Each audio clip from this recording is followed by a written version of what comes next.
Assalamualaikum warahmatullahi wabarakatuh. Salam sejahtera bagi kita semua. Perkenalkan, nama saya Sylvia Humayroh dari kelompok 7, program studi pendidikan bahasa Inggris yang telah menyusun makalah tentang filsafat aliran rekonstruksionisme. Di sini saya akan membahas tentang pengertian rekonstruksionisme. Rekonstruksionisme berasal dari bahasa Inggris yaitu reconstruct yang berarti menyusun kembali. Artinya, melakukan sebuah perombakan dan penyusunan kembali pola-pola lama menjadi pola-pola baru yang lebih modern. Sebagai sejarah lahirnya rekonstruksionisme sebagai sebuah sistem pendidikan yang berawal dari terbitnya buku John Dewey pada tahun 1920-an yang berjudul Reconstruction in Philosophy. Menurut Muhammad Yeli, Jurnal Ramayana 2015 menjelaskan bahwa buku ini lalu dijadikan gerakan oleh George Count dan Harold Drake pada tahun 1930 melalui keinginan mereka untuk menjadikan lembaga pendidikan sebagai sebuah media rekonstruksi terhadap masyarakat. Jadi, makna rekonstruksionisme adalah sebuah aliran filsafat pendidikan modern yang muncul di Barat. Menurut Jalaluddin dan Abdullah, Jurnal Fatimah 2018 menjelaskan bahwa aliran rekonstruksionisme pada dasarnya berangkat dari titik tolak yang sama dengan aliran perennialisme, yaitu berawal dari krisis kebudayaan modern. Sementara menurut Imam Barnadid, Jurnal Fatimah 2018 menjelaskan bahwa rekonstruksionisme sebagai filsafat pendidikan menghendaki anak didiknya agar dibangkitkan kemampuannya untuk secara rekonstruktif menyesuaikan diri dengan tuntunan perubahan dan perkembangan masyarakat, sebagai akibat adanya pengaruh dari ilmu pengetahuan dan teknologi. Aliran rekonstruksionisme adalah suatu aliran yang berusaha merombak tata susun lama dan membangun tata hidup kebudayaan yang menjawab permasalahan-permasalahan di dunia modern. Aliran rekonstruksionisme pada prinsipnya sepemahaman dengan aliran perennialisme, yaitu hendak melampaui krisis-krisis kebudayaan modern. Kedua aliran tersebut memandang bahwa aman modern merupakan aman yang tatanan sosialnya terganggu oleh kehancuran, kebingungan, dan kesimpangsiuran. Walaupun demikian, prinsip yang dimiliki oleh aliran rekonstruksionisme tidak sama dengan prinsip aliran perennialisme. Kebudayaan mempunyai tujuan dan cara yang berbeda dalam pemecahan yang ditempuh untuk mengembalikan kebudayaan yang serasi dalam kehidupan. Menurut Muhammad Kristiawan, Jurnal Fatimah 2018 menjelaskan bahwa aliran perennialisme memilih cara tersendiri, yakni dengan kembali ke alam kebudayaan lama atau dikenal dengan regresi world culture yang mereka anggap paling ideal. Sementara itu, rekonstruksionisme berupaya mencari kesepakatan antar sesama manusia agar dapat mengatur tata kehidupan manusia dalam suatu tatanan yang humoris bagi kemanusiaan dan juga seluruh lingkungannya. Maka, proses dan lembaga pendidikan dalam pandangan rekonstruksionisme perlu merombak tata susun lama dan membangun tata kelola yang baru. Untuk mencapai tujuan utama tersebut, perlu dilakukan kerjasama antar sesama manusia. Fungsi sekolah. Aliran rekonstruksionisme menghendaki sekolah memfungsikan dirinya sendiri sebagai lembaga tempat membina kembali manusia agar hidup sesuai dengan norma-norma yang sesuai demi generasi sekarang dan yang akan datang, sehingga membentuk dunia baru dalam pengawasan umat manusia. Selain itu, ia menginginkan fungsi pendidikan sebagai tempat untuk memberikan kesadaran peserta didik akan persoalan sosial dan mendorong mereka untuk secara aktif memberikan solusi. Kesadaran sosial kiranya dapat ditumbuhkan jika peserta didik dibuat berani untuk mempertanyakan status dan untuk mengkaji isu-isu kontroversial dalam agama, masyarakat, ekonomi, politik, dan perbaikan. Dengan demikian, ia dapat menjadi penggerak utama pencerah problem-problem sosial dan agitator utama perubahan sosial dan menjadi generasi baru. Prinsip pada aliran rekonstruksionisme, masyarakat dunia ini sedang berada dalam kondisi krisis.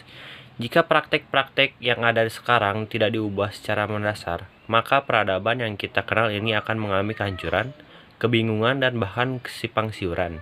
Berbagai persoalan mengenai kependudukan, sumber daya alam yang terbatas, kesenjangan global dalam distribusi kekayaan, rasisme sembrono dan tidak bertanggung jawab dalam mengancam dunia kita sekarang dan akan memusnahkan jika tidak dikoreksi segera mungkin. Berbagai persoalan tadi menurut kalangan rekonstruksionisme modern, yakni kehilangan nilai-nilai kemanusiaan dalam masyarakat luas dan meningkat kedunguan fungsional penduduk di dunia. Dunia sedang menghadapi persoalan sosial, militer, dan ekonomi dalam skala yang tak terbayangkan.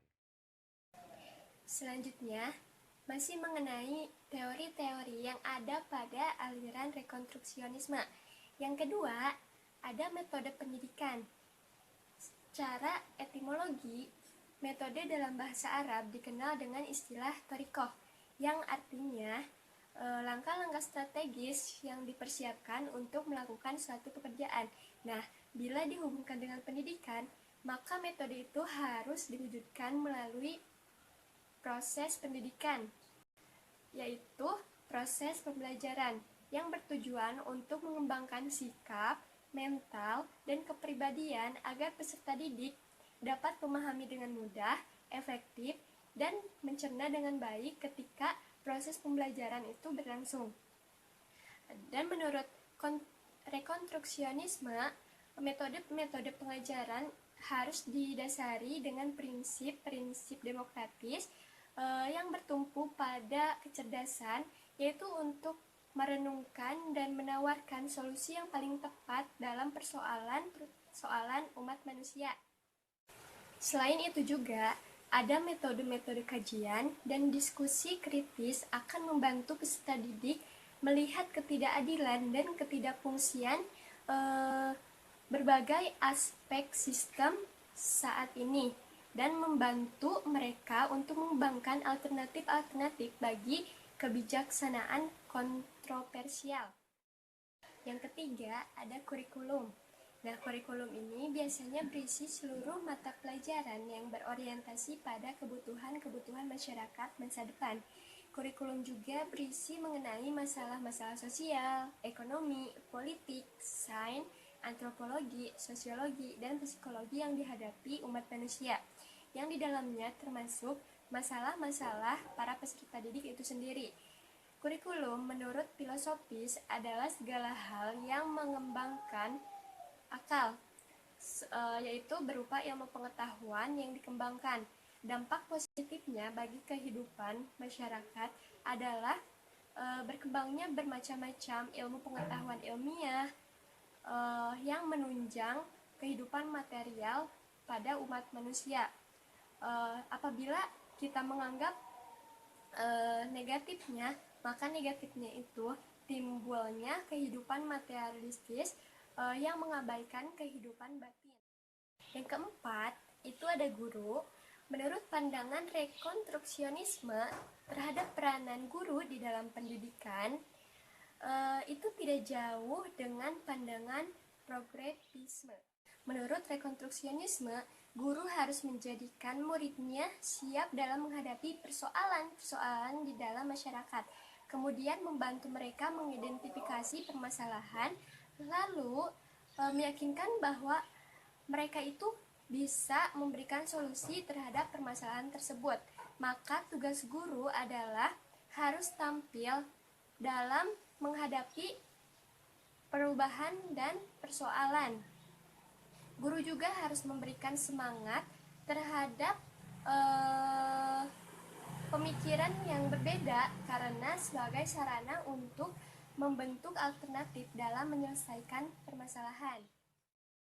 Yang kelima, yaitu sekaligus terakhir, ada tujuan pendidikan. Kaitan aliran rekonstruksionisme dengan tujuan pendidikan adalah menghendaki pendidikan sebagai wadah untuk meningkatkan kesadaran siswa mengenai problematika sosial, ekonomi, politik yang dihadapi oleh manusia secara global. Dan tujuan yang lainnya yaitu untuk membina Mereka membekali mereka dengan kemampuan-kemampuan dasar agar bisa menyelesaikan persoalan-persoalan tersebut, serta menumbuhkan kembali nilai-nilai kemanusiaan dalam masyarakat luas yang mana nilai-nilai tersebut telah hilang akibat totalitarianisme modern.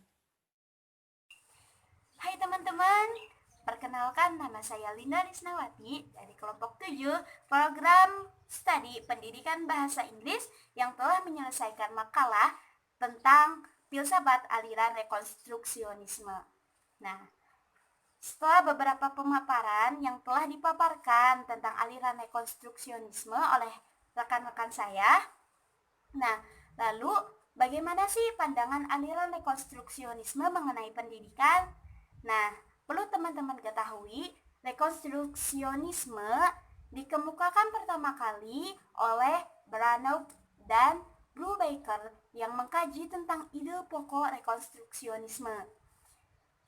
Nah, selain kedua orang itu, George S. Scott juga ikut menjadi pelopor aliran rekonstruksionisme.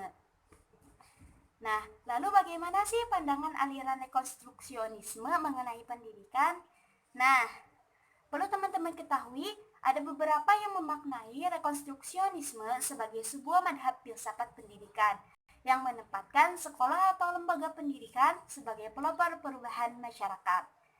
Caroline Pratt tahun 1948 menyatakan nilai terbesar suatu sekolah harus menghasilkan manusia-manusia yang dapat berpikir secara efektif dan bekerja secara konstruktif yang saat bersamaan dapat membuat dunia yang lebih baik dibandingkan dengan sekarang ini untuk hidup di dalamnya.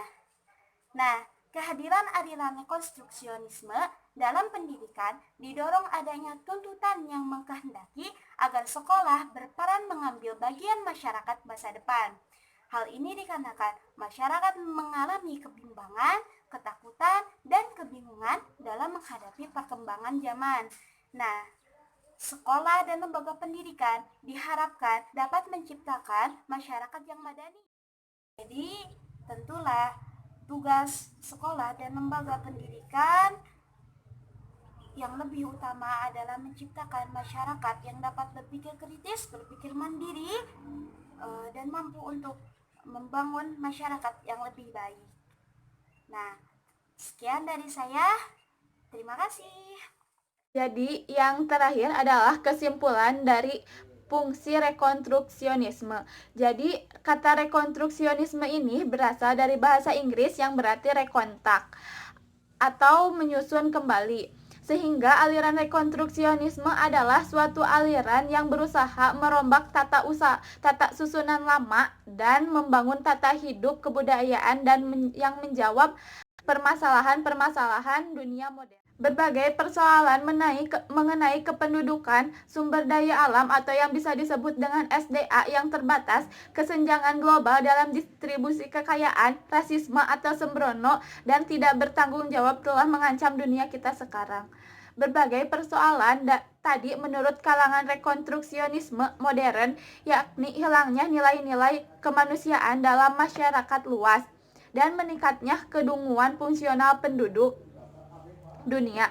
Aliran ini memiliki prinsip agar berupaya mencari kesepakatan antara sesama manusia agar dapat mengatur tata kehidupan manusia dalam suatu tatanan yang humoris bagi kemanusiaan dan juga seluruh lingkungannya. Teori-teori yang terdapat pada aliran rekonstruksionisme adalah fungsi sekolah, yaitu sebagai tempat untuk membawa kembali agar manusia dapat hidup sesuai dengan norma-norma yang sesuai juga. Metode pendidikannya itu metode pengajaran yang harus didasarkan pada prinsip-prinsip demokratis yang bertumpu pada kecerdasan. Kurikulum adalah segala hal yang bisa mengembangkan akal, dan guru adalah guru yakni harus menjadikan muridnya siap menghadapi persoalan dalam masyarakat. Sekolah atau lembaga pendidikan tersebut tidak hanya harus mentransmisikan pengetahuan mengenai tatanan sosial yang ada, melainkan juga harus berusaha merekonstruksinya seoptimal mungkin sehingga menimbulkan satu perubahan cara berpikir yang lebih efektif dan cara kerja yang konstruktif yang secara signifikan dapat membantu suatu dunia yang lebih baik dari sebelumnya atau mungkin juga lebih baik dari yang sekarang. Sekian dari kelompok kami, kurang lebihnya mohon dimaafkan. Wassalamualaikum warahmatullahi wabarakatuh.